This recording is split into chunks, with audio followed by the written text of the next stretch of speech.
Selamat siang. Selamat siang. Bisa diperkenalkan nama Bapak dan akademisinya apa dan selaku apa di Dinas Pertanian. Silakan Pak. Assalamualaikum warahmatullahi wabarakatuh. Perkenalkan, nama saya Jamaluddin Agustian dan kebetulan posisi saya sebagai Kabid Perikanan. Basic saya dari perikanan, alhamdulillah. Jadi sudah tepat di bidangnya gitu. Iya Bapak, terima kasih Bapak. Terus ada beberapa hal ya Pak yang mesti saya sampaikan ke Bapak ya Pak, kaitannya dengan perikanan untuk kemajuan petani ikan maupun pokdakan yang ada khususnya di wilayah Kota Tasikmalaya, umumnya di Jawa Barat Pak ya. Gini Pak, langkah apa yang akan diambil oleh Dinas Pertanian khususnya ke perikanan untuk pengembangan industri perikanan di Kota Tasikmalaya Pak? Silakan Pak. Siap.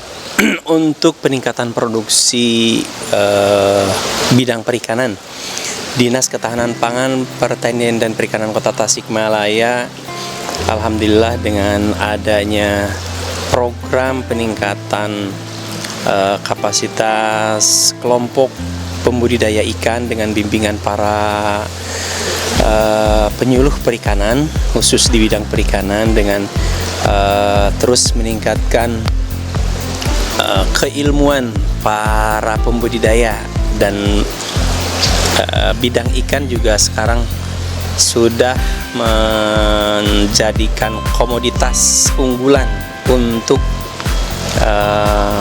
perikanan di Kota Tasik, yaitu dengan gurame soang galunggung untuk dibudidayakan, dikembangkan jadi ikon Kota Tasik. Terus nila jenis nila nirwana, nila raswanayasa terbaru dengan nila nirwana 4-nya, dan mudah-mudahan kelompok-kelompok yang fokus membudidaya ikan menjadikan kelompok itu bisa meningkatkan kesejahteraan warga masyarakat Tasikmalaya. Oke Bapak, itu sangat bagus sekali Pak ya statementnya. Itu yang kedua Pak, sudah sejauh mana pihak BBI yang sekarang Bapak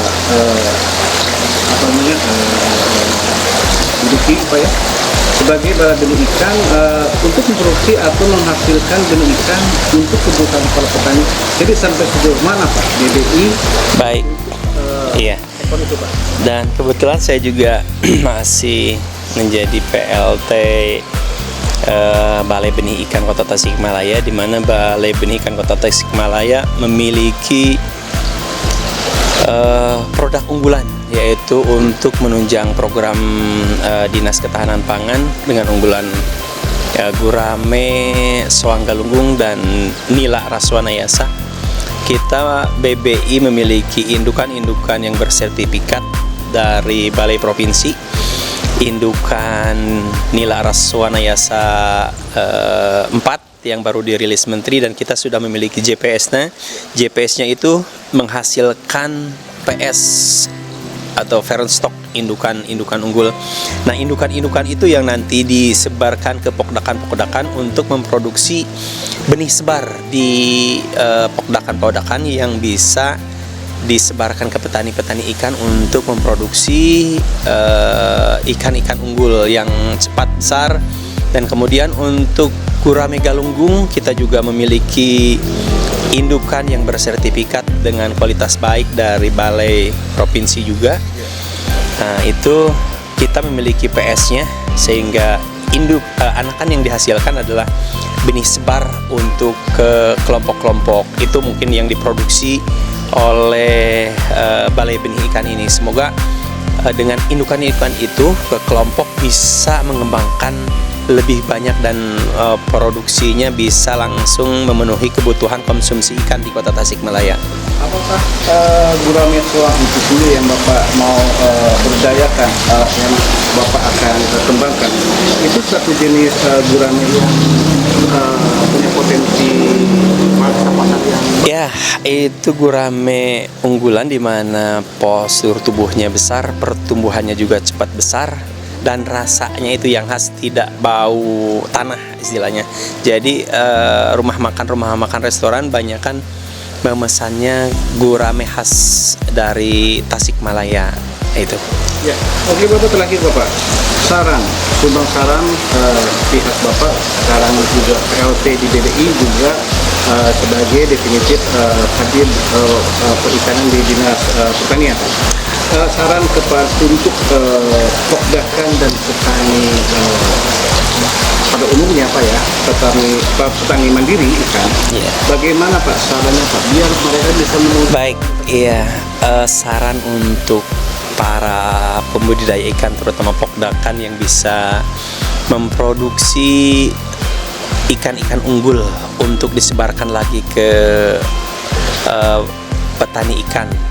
Pokdakan kan penghasil benih untuk yang disebarkan ke petani ikan, atau pokdakan juga bisa menghasilkan langsung ikan yang bisa memenuhi kebutuhan konsumsi ikan Kota Tasik.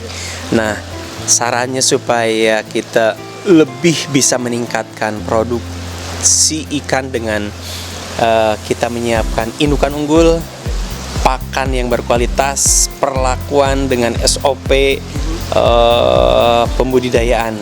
Karena di perikanan kita sudah ada CPIB, cara budidaya ikan yang baik. Nah, itu SOP-nya dijalankan, insya Allah akan menghasilkan ikan yang lebih baik dan mungkin bisa meningkatkan lebih banyak hasil perekonomian di warga masyarakat, khususnya di pembudidaya ikan. Caranya jadi pokdakan mandiri dan mempunyai kemauan, keuletan, dan tekad yang benar-benar ingin menjadi kelompok dengan jenis usaha perikanan yang bisa memenuhi kebutuhan keluarga, memenuhi kebutuhan warga sekitar, memenuhi kebutuhan Kota Tasikmalaya.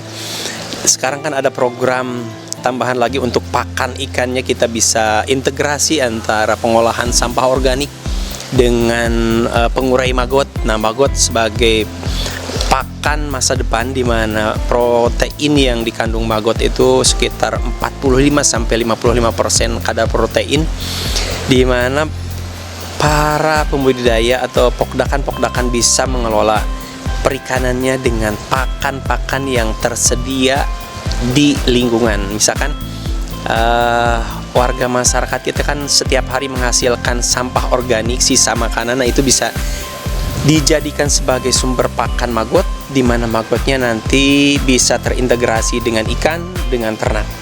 Ya, saran saya untuk Kota Tasik bersih, Kota Tasik indah, Kota Tasik nyaman, supaya seluruh warga masyarakat Tasik dan terutama untuk pembudidaya ikan pokdakan bisa terintegrasi membudidaya ikannya dengan pemberian pakan organik, dengan maggot, dengan pakan buatan atau dengan sayuran, dengan daun-daunan. Nah, itu bisa menjadikan ikan kita lebih sehat, lebih tahan, dan lebih produktif, dan mungkin biaya produksinya lebih rendah. Itu mungkin sehingga menghasilkan income yang lebih untuk pokdakan tersebut. Sekian, terima kasih. Terima kasih Bapak atas waktunya.